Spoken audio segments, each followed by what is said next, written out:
Good morning, students. So today we are going to see the difference between full employment equilibrium and over employment equilibrium. ठीक है, तो first आ जाएगा meaning.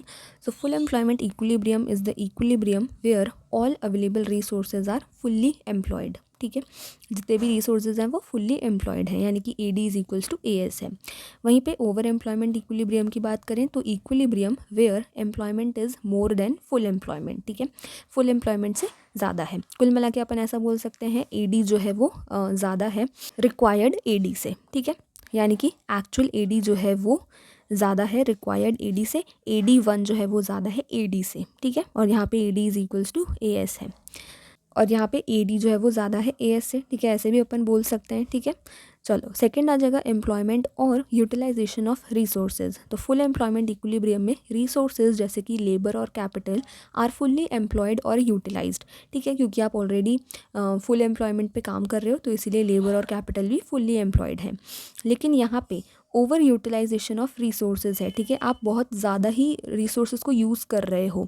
Full employment वाली situation तो बहुत पहले ही रह गई, लेकिन आप तो उससे भी ज़्यादा यूटिलाइज़ कर रहे हो रिसोर्सेज को. इसका मतलब आप ओवर टाइम करवा रहे हो अपने वर्कर्स से, और वर्कर्स जो है वो बहुत ज़्यादा स्ट्रेस में है. And there is stress on machinery. ठीक है, मशीनरी जो है वो एक फुल कैपेसिटी तक ही तो प्रोड्यूस कर सकती है ना, लेकिन आप उससे भी ज़्यादा काम करवा रहे हो, ज़्यादा मशीन को स्ट्रेस दे रहे हो. ठीक है, यानी आप उसको एकदम एक्सप्लॉइट कर रहे हो. ठीक है, थर्ड पॉइंट क्या आ जाएगा, आउटपुट लेवल. तो फुल एम्प्लॉयमेंट में मैक्सिमम पॉसिबल आउटपुट हो रहा है. Output is equal to potential output. ठीक है, यानी कि जितना अपन कर सकते थे, जितनी अपनी पोटेंशियल थी, अपन उतना ही प्रोड्यूस कर रहे हैं. ठीक है, मैक्सिमम पोटेंशियल लिमिट पे हम पहुंच गए हैं फुल एम्प्लॉयमेंट वाली सिचुएशन में. ठीक है, लेकिन ओवर एम्प्लॉयमेंट में क्या हो रहा है कि output can not increase much due to capacity limits.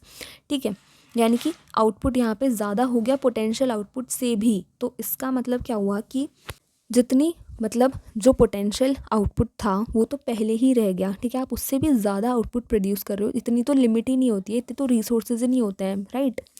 Fourth आ जाएगा टाइप ऑफ गैप. तो फुल एम्प्लॉयमेंट में कोई गैप नहीं होता, लेकिन ओवर एम्प्लॉयमेंट इक्विलिब्रियम में इन्फ्लेशनरी गैप होता है. ठीक है, नेचर ऑफ इकोनॉमी की बात करें तो फुल एम्प्लॉयमेंट में स्टेबल इकोनॉमी है, और वहीं पे जो ओवर एम्प्लॉयमेंट इक्विलिब्रियम है उसमें इन्फ्लेशनरी इकोनॉमी है. ठीक है, इन्फ्लेशन हो रहा है, यानी कि बूम हो रहा है. ठीक है, बूम इकोनॉमी भी हम इसको बोल सकते हैं और इन्फ्लेशनरी इकोनॉमी भी बोल सकते हैं. क्यों? क्योंकि इन्फ्लेशन हो रहा है. राइट, गुड्स एंड सर्विसेज की प्राइस जो है वो बढ़ रही है क्योंकि डिमांड ज़्यादा है. फिफ्थ आ जाएगा प्राइस लेवल. तो फुल एम्प्लॉयमेंट वाली सिचुएशन में स्टेबलाइज प्राइस लेवल रहेगा, स्टेबल रहेगा. ठीक है, स्टेबलाइज रहेगा. और वहीं पे ओवर एम्प्लॉयमेंट इक्विलिब्रियम सिचुएशन में क्या होगा, प्राइस जो है वो राइजेस कंटिन्यूसली. प्राइस जो है वो कंटिन्यूसली राइज कर ही जा रही है. तभी तो इन्फ्लेशन वाली सिचुएशन आई और इन्फ्लेशनरी गैप बना और इन्फ्लेशनरी इकोनॉमी है. ठीक है. ठीक है, सिक्स पॉइंट आ जाएगा लेवल ऑफ एम्प्लॉयमेंट. तो फुल एम्प्लॉयमेंट में क्या होगा कि एग्जैक्टली एट फुल एम्प्लॉयमेंट. ठीक है, यहाँ पे क्या हो रहा है कि एग्जैक्टली फुल एम्प्लॉयमेंट वाली सिचुएशन है, तो इसका मतलब जितना अपना पोटेंशियल था अपन उतना एम्प्लॉयमेंट कर रहे हैं. ठीक है, यहाँ पे क्या हो रहा है कि ओवर फुल एम्प्लॉयमेंट है, तो इसीलिए बियॉन्ड फुल एम्प्लॉयमेंट लेवल. ठीक है, अगर अपन ग्राफ से भी देखें तो ये अपना ए एस, और यहाँ पर भी ये अपना ए एस वाला कर्व. ठीक है,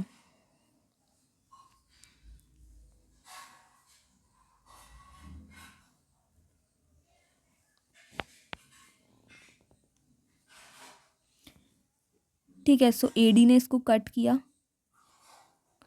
तो यहाँ पे अपनी फुल एम्प्लॉयमेंट वाली सिचुएशन आ गई. लेकिन यहाँ पे क्या होगा कि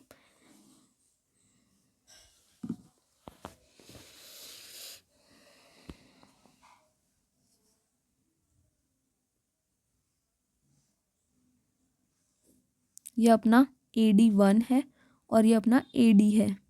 ठीक है, यानी कि एडी से ज़्यादा निकल गया एडी वन.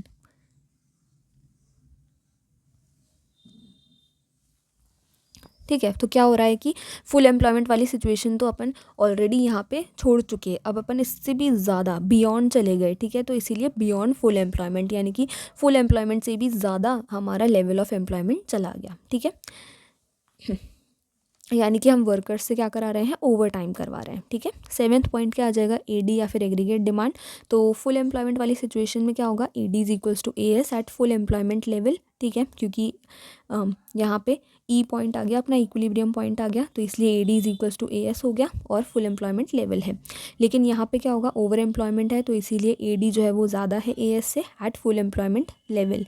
तो यहाँ पे देख लो, एडी जो है वो ज़्यादा है या फिर एडी 1 जो है वो ज़्यादा है एडी से, तो इसीलिए डिमांड ज़्यादा है सप्लाई से, तो इसलिए यहाँ पे ईडी जो है वो इक्वल है एएस के, और यहाँ पे ईडी जो है वो ज़्यादा है, बस यही डिफरेंस है, ठीक है। 8th पॉइंट आ जाएगा, डिमांड कंडीशन कैसी है, तो फुल एम्प्लॉयमेंट में neither excess nor deficient demand, ठीक है, न तो जो डिमांड है वो ज़्यादा है और ना ही कम है, फुल एम्प्लॉयमेंट वाली सिचुएशन में एकदम इक्वल है। लेकिन यहाँ पे, ठीक है, एकदम स्टेबलाइज है, और यहाँ पे एक्सेस डिमांड एग्जिस्ट, ठीक है, एक्सेस डिमांड है, एडी जो है वो ज़्यादा है एएस से, एडी 1 जो है वो ज़्यादा है एडी से, ठीक है, तभी तो इन्फ्लेशन वाली सिचुएशन आई, ठीक है, एक्सेस डिमांड है इसीलिए तो इन्फ्लेशन वाली सिचुएशन आई, ठीक है, इन्फ्लेशनरी गैप हुआ, प्राइसेस बढ़ गए, ठीक है, सारी चीज़ें आ गई। लेकिन क्या, और 9th पॉइंट क्या आ जाएगा, लास्ट पॉइंट हमारा, करेक्टिव मेजर्स जो कि गवर्नमेंट को लेने चाहिए।